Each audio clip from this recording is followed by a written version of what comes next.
Morning my dear students, how are you. बच्चे, आज जो मैं वीडियो बनाने के लिए जा रही हूँ वो मैं हिंदी व्याकरण से कक्षा 5 से यानी कि 5th स्टैंडर्ड से। और बच्चे, आज हम कौन से अध्याय पढ़ेंगे, चलिए देखते हैं। हाँ, पाठ 10 से बच्चे हम पढ़ने के लिए जा रहे हैं।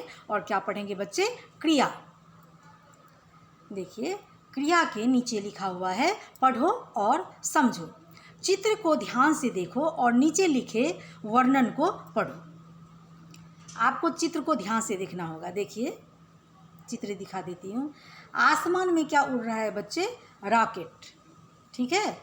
और ये देखिए, एक घर है जिसमें एक बच्ची सोई हुई है। इस बच्ची का नाम है तारा। तारा गहरी नींद में सोई हुई है। ठीक है। ये चित्र दिखाया गया है, जैसे हम लोग बोलते हैं ना कि इस चित्र को देख करके अपने शब्दों में वर्णन करो, तो यहीं पे इसलिए ये चित्र दिखाया गया है। देखिए, आसमान है, आसमान में रॉकेट चल रही है और एक घर है बना हुआ, एक घर बना हुआ है, घर के अंदर तारा सो रही है। तो इसके लिए इसका वर्णन करना है, इसको देख करके इसका वर्णन करना है। तो इसमें देखिए दिखाया गया है, पढ़ो और समझो, चित्र को ध्यान से देखो और नीचे लिखे वर्णन को पढ़ो। ठीक है। सुबह का समय था। दूर से उड़कर आता हुआ एक रॉकेट तारा की छत पर उतरा। तारा कौन है? यही जो लड़की सोई हुई है, यही तारा है। ठीक है। तारा की छत पर उतरा। तारा गहरी नींद में सो रही थी। रॉकेट का दरवाज़ा खुला, एक सीढ़ी नीचे आई और अजीब सा एक प्राणी छत पर उतरा। अजीब सा एक प्राणी छत पर उतरा। उसने तारा को जगाया। वो अजीब सा प्राणी जो आया, उसने किसको जगाया बच्चे? तारा को जगाया। तारा ने आंखें खोली। अपने सामने उस प्राणी को देखकर वह चौंक गई। कौन चौंक गई? तारा। ठीक है। अब देखिए, आप तो इसका वर्णन कर दिए। अब देखिए बच्चों, आपने ध्यान दिया होगा कि रंगीन शब्द काम के होने या करने का बोध करा रहे हैं। उसमें जो रंगीन शब्द है वो काम के करने या होने का बोध करा रहा है। अब रंगीन शब्द कौन कौन सा था? उड़कर, उतरा, खुला। देखिए, जितने सारे, सो रही थी, आई, जगाया, खोली, देखकर, चौंक गई, ये सब जो रंगीन शब्द है। एक सेकेंड, ये जो रंगीन शब्द है बच्चे, जितने सारे रंगीन शब्द आप देख रहे हैं, ये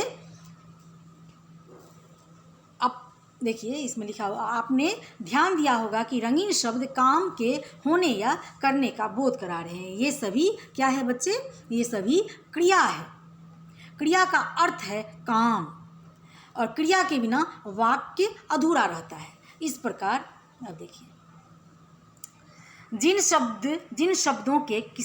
शब्दों से किसी काम के करने या होने का पता चले उसे हम क्रिया शब्द कहते हैं। ये हम लोग पहले भी पढ़े हैं और शुरू से ही पढ़ते ही आ रहे हैं इसको। इसके बारे में सभी को पता है कि जिन शब्दों से किसी काम के करने या होने का पता चले उसे हम क्रिया कहते हैं। ठीक है।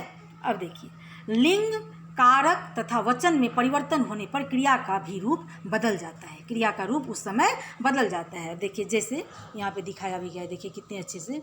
अब देखिए, लिंग परिवर्तन होने पर, कारक परिवर्तन होने पर और वचन परिवर्तन होने पर। अब देखिए, लिंग परिवर्तन हुआ तो लड़का जा रहा है, लड़की जा रही है। फिर अब देखिए, कारक परिवर्तन होने पर, जो हम लोग पढ़े थे उससे पहले कारक पढ़े थे, कारक ने कर्म को। तो अब देखिए, कारक यहाँ पे परिवर्तन हुआ तो कर्ण ने कहानी लिखी। कर्ण कहानी लिखता है, तो यहाँ पे कारक परिवर्तन होने से देखिए ये बदल गया। अब देखिए, वचन परिवर्तन होने पर लड़का नृत्य कर रही है, लड़कियाँ नृत्य कर रही है। ठीक है। अब चलिए धातु पे। क्रिया का मूल रूप धातु कहलाता है। क्रिया का मूल रूप धातु कहलाता है। इसमें प्रत्यय जोड़कर अन्य क्रिया शब्द बनाए जाते हैं, जैसे लिख, गा, पढ़, नाच, सो, खा, रो आदि से लिखना, गाना, पढ़ना, नाचना, सोना, खाना, रोना आदि क्रिया शब्द ना प्रत्यय जोड़कर बनाए गए हैं। ठीक है। अब है क्रिया के कितने भेद होते हैं, तो यहाँ पे दिया गया है क्रिया के 2 भेद होते हैं। आप लोग को ये पहले भी हम लोग पढ़े हैं, शुरू से पढ़ते ही आ रहे हैं, सकर्मक क्रिया और अकर्मक क्रिया।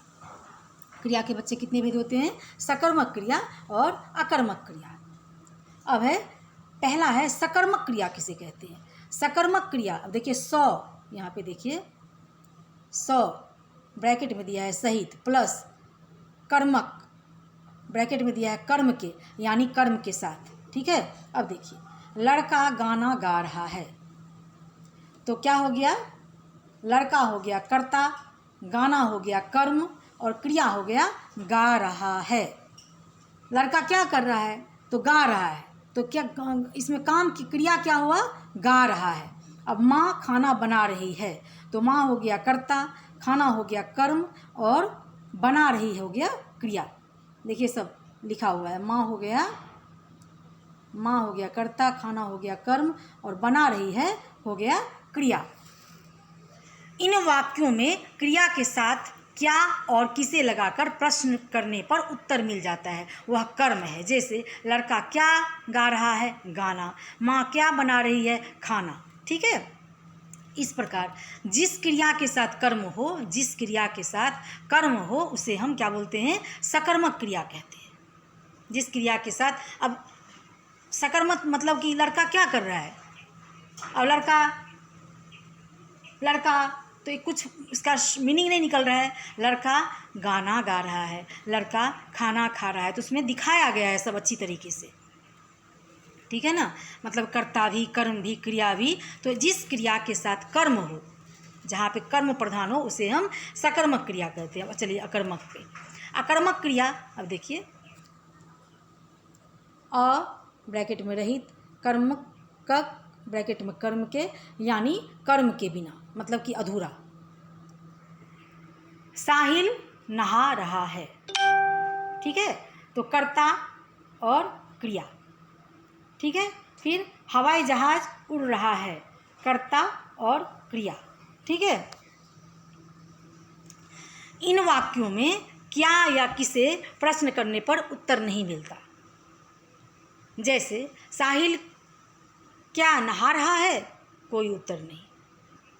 हवाई जहाज क्या उड़ रहे हैं, कोई उत्तर नहीं। ठीक है ना। अब देखिए सकर्मक में हम क्या पढ़े थे, लड़का क्या गा रहा है, लड़का गाना गा रहा है। माँ क्या बना रही है, माँ खाना बना रही है। इसमें है साहिल नहा रहा है, हवाई जहाज उड़ रहा है। इन वाक्यों में क्या या किसे प्रश्न करने, क्या या किसे, देखिए ध्यान से सुनिए, इन वाक्यों में क्या या किसे प्रश्न करने पर उत्तर नहीं मिलता है। जैसे साहिल क्या नहा रहा है, उत्तर मिला आपको। हवाई जहाज क्या उड़ रहे हैं, कोई उत्तर नहीं।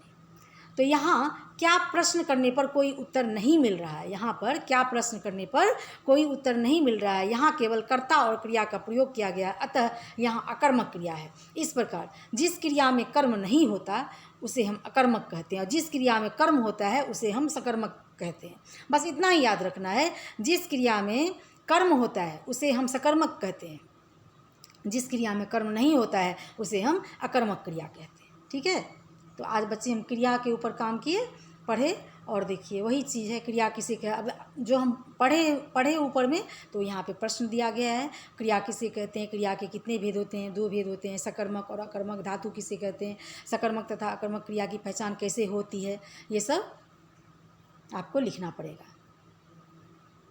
और ये मैं भी लिख करके आपको भेज दूँगी।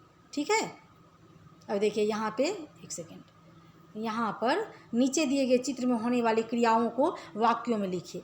देखिए जैसे यहाँ पे चित्र दिया गया है, अब चित्र में कौन क्या कर रहा है, कौन पतंग उड़ा रहा है, कौन बैडमिंटन खेल रहा है, कौन पेड़ पे बैठा है, कौन क्या कर रहा है, कौन वॉकिंग कर रहा है, ये सब आपको इसका वर्णन करना पड़ेगा। इसका वर्णन आपको नीचे दिए गए चित्र में होने वाली क्रियाओं को वाक्यों में लिखो। देखिए यहाँ पे आपको लिखना पड़ेगा। ठीक है, तो इसका प्रश्न उत्तर मैं आपको करके भेजती हूँ। धन्यवाद। और आप भी कोशिश करना कुछ लिखने का, कुछ करने का।